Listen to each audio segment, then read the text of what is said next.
How you going, guys? If this is the first video you've ever seen of me, this is video 5 in a Non-Duality for Beginners playlist. I've made this playlist because my core audience on this channel is people into the teachings of non-duality. I've realized I make videos about mostly non-duality, but things like self-help as well, and stoicism, a wide variety of topics. But I thought, for the beginners out there, for the people that get scattered information about non-duality and might find it confusing or ridiculous, I thought I'd make a structured playlist to help you guys out, to clear up some misconceptions, misunderstandings that I experienced. And I wish I had this type of playlist when I started 11 years ago. But in the first 4 videos, I was really discussing about realizing this witness state, that you're the pure witness that knows this world, body and mind. Now, I'm going to go through self-inquiry really fast in this one, because I want to get to where we kind of left off in the last video, reflected consciousness. I want to talk about that a little bit more. And then finally in the video, we're talking about ego. Do we need to kill this ego, destroy it? What do we have to do with this ego? It's another big misconception, which I want to tackle. But first of all, self-inquiry really quick. If you're new to this, like I said, check out the other videos. Anything you know cannot ultimately be you, because anything you know is at a distance from you. Do you know the world? Yes, it can't be you. Do you know the body? Yes, which means it can't be you. Do you know your breathing? Yes, can't be you. Thoughts and feelings? I know them, they don't know me. Can't be you. Your ego, life story? I'm going to talk about ego later. Do you know the ego or does it know you? I know the ego. Here's where I want to really settle on for a little bit, and then we'll move into ego later. The feeling of I am, I exist. You feel like you exist. You feel like you're conscious. For so long, they talk about your nature is pure consciousness. I thought, oh, okay, this feeling of I exist is my true self. And here's the subtle error that we can make when we think that. Do you know the feeling of consciousness to this body? Yes. Sometimes it's consciously tired, alert, confused, angry. The consciousness that belongs to this body is known. It's known through, like I said, feeling alert, tired, confused. It's known. And that's the big key. That's why they call this reflected consciousness in Advaita Vedanta. You know the feeling of consciousness to this body. Also, this consciousness comes and goes. When does it go? Deep sleep. That was a big question I had for so many years.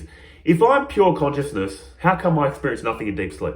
Because the reflected consciousness is an object, very subtle object. If this is your true self, and this is reflected consciousness, it's right there. This is as close as your mind can go to your true self.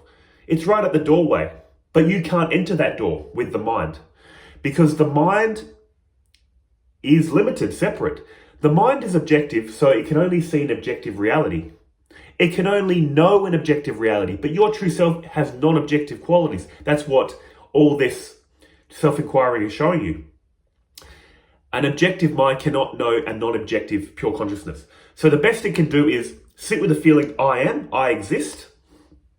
If you've ever heard of the teachings of Nisargadatta Maharaj, his whole meditation was that. He said, sit with the feeling I am and then transcend it.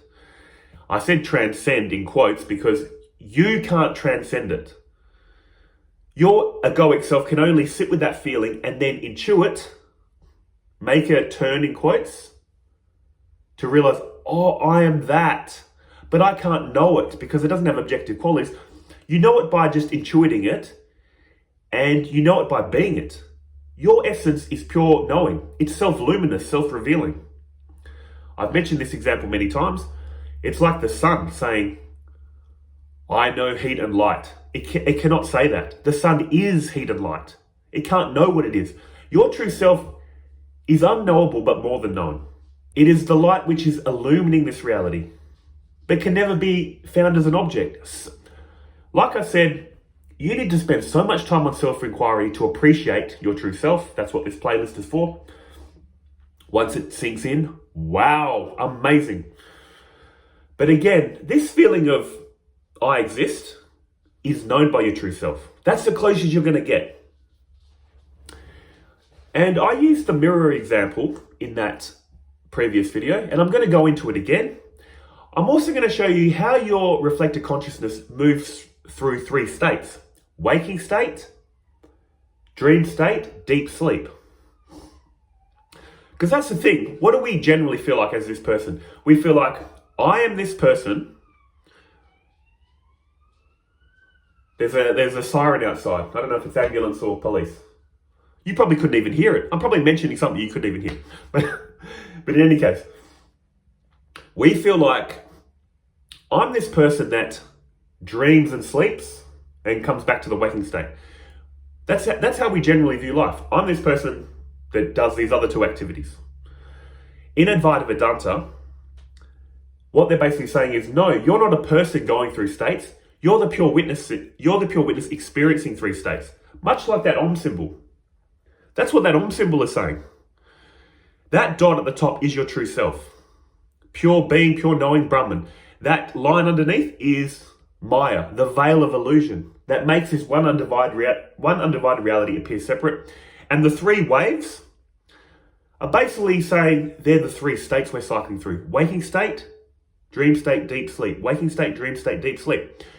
You're the pure witness cycling through 3 states. The only issue we have is this egoic self thinks I'm this person going through those other 2 states. But self-inquiry is showing you, no, you're just like, it's like a movie screen. You're like a movie screen that the waking state movie plays on, followed by the dream state, followed by the blankness of deep sleep. Another way to look at this, which I thought about many years ago and I really love. If your life is like the main movie, that's the waking state. When the waking state stops periodically, or when you watch movies on TV, if anyone does that anymore, there's an ad break. You can think of that like dreams. Because the waking state seems to have some story to it, doesn't it? The dream state seems to be random, scattered, just like ads. And deep sleep is like the blankness. What you'll notice, if you still watch movies on TV, when the movie stops and the ad break starts, there's a pause, a blank screen. Same when the final ad ends and the movie appears, it goes black. This is like deep sleep, when the screen briefly goes blank. But your true self, as this screen in this example, it is that which illumines the movie, illumines the ads, illumines the blankness of the screen. See? So your true self is lighting up the waking state. Then it lights up the dream state. Then it lights up deep sleep. This is such an important paradigm shift you need, guys, when you get into these teachings. Shifting the reference of the I from this person back 1 step. You develop 2 eyes. You use the regular eye, I'm this person living a life. That's the egoic eye, which I'll talk about more later. And the true eye. You know that truly what you are is that, which can't be known because it is the knowing light. But again, getting back into reflect consciousness, I used this example in the previous video of, they say in Advaita Vedanta, your true self is like, just say it's your face. Imagine your face is your true self. Now, from your point of view, can you see your face? Without a mirror, like right now, can you see your face? Can you see your eyes? You can't. How can you see your face with a mirror? How can this pure knowing that you are know itself? It needs a reflecting medium. Your true self is pure knowing, but there's nothing to know. So it needs a reflective medium to realize it's what it is. That's where they say in Advaita Vedanta, the mind is like a reflector of consciousness. And here's the issue we get into. Again, like the last video. First of all, let me do this. There's nothing to know. My face is pure knowing, nothing to know. When the mind appears, a reflection appears. They say the mind is like the mirror. Now, see my reflection in that mirror. What's happening, they're saying, is this true self that we are sees its own reflection in the mirror and then thinks, that's me. That's my life. I exist as the reflection in that mirror. It's so absorbed in the reflection, it thinks anything that's happening in this mirror is happening to me. When this mirror is dirty, it thinks I'm dirty. When the mirror is cracked, it thinks I'm cracked. Picture this as the waking state right now. A stable reflection, which is how we generally view the waking state. Stable, solid. What about in a dream, in this example? Dreams are still reflecting your true self, but it's kind of scattered and unstable. So picture this as the dream. The mirror starting to move. Gosh, this is making me dizzy. But basically, like an unstable reflection. This is a dream. What is deep sleep? When the mind shuts down. When it goes black. The pure knowing is lighting up a blank in deep sleep. What do you think at this moment in time? You're not thinking at all. From your point of view, you don't exist. You've blanked out. You don't exist. Pure knowing is lighting up a blank. You feel like I don't exist. Why do you think that? Because you don't identify with your true face. You identify with the reflection. Where's the reflection? It's gone. Until we wake up. Oh, I'm alive again. I exist. There I am.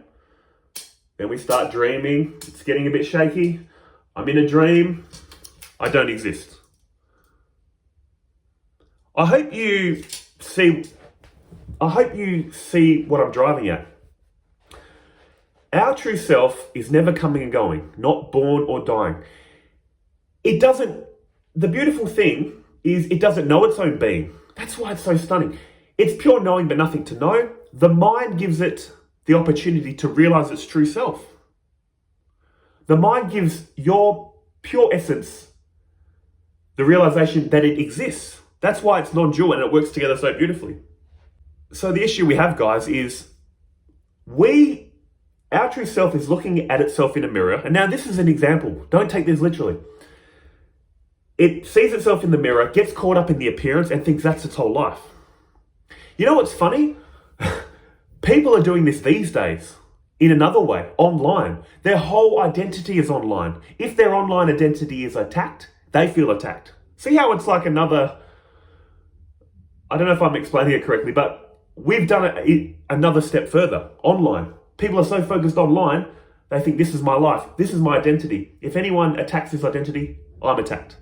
So it's like another layer to it, isn't it? It's really weird. But in any case, guys, this is what they're saying reflected consciousness is. Your mind reflects your true self and you take this reflection to be real. Another beautiful way I've heard this mentioned is your true self is like light, and light always casts a shadow. So your true self is light, and this reality you're experiencing is the shadow. Your true self is one. This shadow appears divided. Your true self is limitless. This shadow appears limited. Your true self is always at peace. This shadow is seen as suffering, misery. See, it's yin and yang. This reality is a shadow to your true self. I love how they put that. Very poetic. Or whatever. I love it anyway. But guys, that's what they're saying in Advaita Vedanta. Yes, there is an appearance. There is a reflection of reality, but we're getting absorbed in the reflection. All this attention that way and not keeping it anchored in our true self. And if you want to contemplate this fact in meditation, again, Nisargadatta Maharaj, beautiful. Sit with the feeling I am, I exist. After you've settled in, done your breathing, whatever, just sit with the feeling I exist. And then the question needs to arise, what knows that feeling of existence? You do. And if you could drop that feeling of existence, what remains? You remain. It can't be known. If it could be known, you could say, what knows that? I know that. Your true self, there's sound and silence. It's the knower of sound and silence. So transcendent. And again, guys, I stress all this stuff I'm talking about. You need to spend so much time really understanding it. If you just got this witness state, it is so life transforming. You don't even have to progress to non-duality. Just this fact alone will make so many changes in your life, honestly. It's a big step to realize. And again, that's why I went over this reflector consciousness. This is another big thing to grasp. Realizing this is just a reflection. It's not you. You're totally unknowable. You are the mystery miracle of experience. Now, having said that, let's move on to the ego. Here's another big one. For so long, I thought you had to kill the ego, you had to destroy it, all this negative talk of ego. And to be honest, non-duality is supposed to be all-inclusive. And how can you be all-inclusive and then push the ego out of the way? It's like, it's all one, we're all accepting, and the ego's like, can I be accepted? And you're like, no, get out of here, ego. Put it in a chokehold. Poor ego. It's like, but I thought you're all loving. Yeah, we are, but not you. See? Ego needs to be accepted. Also, guys, ego isn't ultimately bad. Ego's got your best interest. Your ego keeps you alive. The ego makes you feel like a separate person in a separate world, and it's looking out for your survival. Trying to give you food, shelter, to reproduce if you want a family. It's looking out for you. But the only issue is, we're born with ego, born in ignorance, born with original sin. We take ourselves to be this person, which is good. It ensures our survival, like I said, but it causes, what's the side effect? All this misery and suffering. So what is Advaita Vedanta trying to get us to do? Transcend ego. Not destroy it, transcend it. Realize this body and mind has a brain, heart, lungs, ego. It has functions that belong to this body, which aren't a problem. They say in Advaita Vedanta, the enlightened, once they become enlightened, don't burst into an amorphous mass of light. You know, or their heart and lungs and brain stop functioning. That would be pretty bad for them and for us, because then we would never learn this knowledge. They just see through the illusion of ego. That's the big one. Ego. Ego just belongs to this body and mind, but it can and does need to be transcended while still functioning. Transcending doesn't mean discarding. It means moving higher and integrating. Perfect example. If you want to learn mathematics, if you want to learn calculus, where do you start? Arithmetic. Then you transcend arithmetic and learn algebra. Transcend and include. You don't just discard arithmetic because you know algebra. No, you transcend and include. Then to learn calculus, you transcend arithmetic and algebra and learn calculus. You've gone up a level, but include the lower levels. That's what transcending ego means. Go from thinking, I am this person. I am this ego. I am separate and I need separate people and things to be happy. Transcend ego and include it. Realize your true self. And this ego, totally harmless. The ego has three components, giving the appearance of separation and the feeling of ownership and control. The appearance of separation, this is great. If you didn't feel like you're here, you can't experience the world out there. Your true self could not be known. You'd just be a knowing light with nothing to know. What's the point? It'll be a blank. So ego gives the appearance of separation, no problem. Separation is beautiful once you know it's all one. It's the one appearing separate, and once you know it's the one appearing separate, it's made of love. That's why as this apparent person, they tell you, devote, love. It's you anyway. But in any case, appearance of separation, no problem. Ownership and control, also no problem. The ego, like I said, was here to ensure our survival. But the problem is when we really believe, I have ownership, I have control. Again, ego was here to ensure our survival, but the bad side effect, suffering. So you're going to get the best of both worlds with enlightening knowledge, which is, yeah, I still feel like I've got ownership and control. There's still the appearance of separation, but you don't take it serious anymore. That's why, guys, you don't have to kill ego, destroy ego. Just see it's a function. You've got heart, lungs, brain, ego, no big deal. The effect this will have on you, the effect it's had on me personally, is going from a method actor where you think, you know those method actors like Al Pacino? He is so good at the role, he takes the role home with him. You know, they act the role in the movie, then at home, they're living the role, and then they take it to work again, just to embody the character.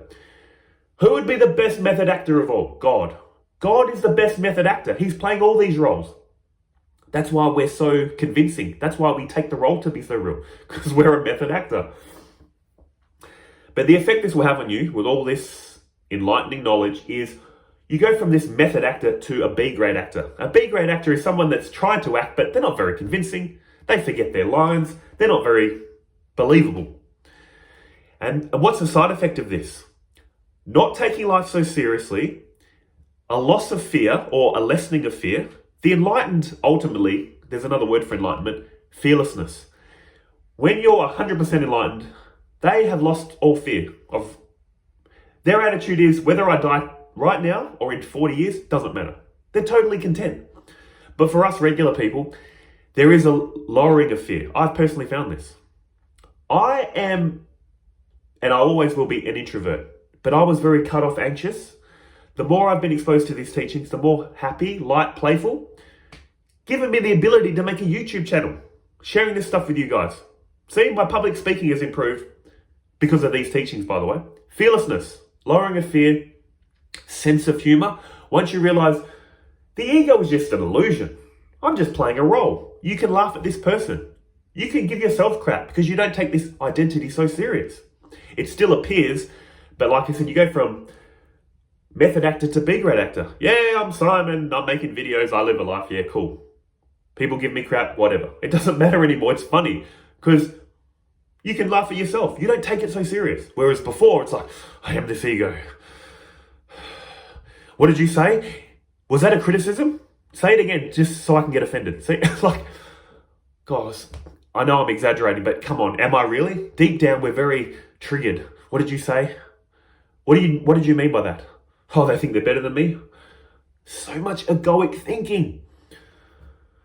Oh man, it's such a relief to see through ego, guys, seriously. But in any case, what I'm trying to say about ego in this video is, here's the big thing, guys. You don't have to kill it. You don't have to destroy it. Just transcend it, see through the illusion of it. And in coming videos, all this will make more and more sense. I think in coming videos, I'll start making this teaching more non-dual. Because what have we discussed? The witness state, reflected consciousness, a big one. Seeing through the illusion of ego. In future videos, I'll try to make it more non-dual. But until then, guys, thank you so much for liking, sharing, commenting, subscribing. You beautiful people doing all that beautiful stuff. But until the next video, guys, take care of yourselves, eh?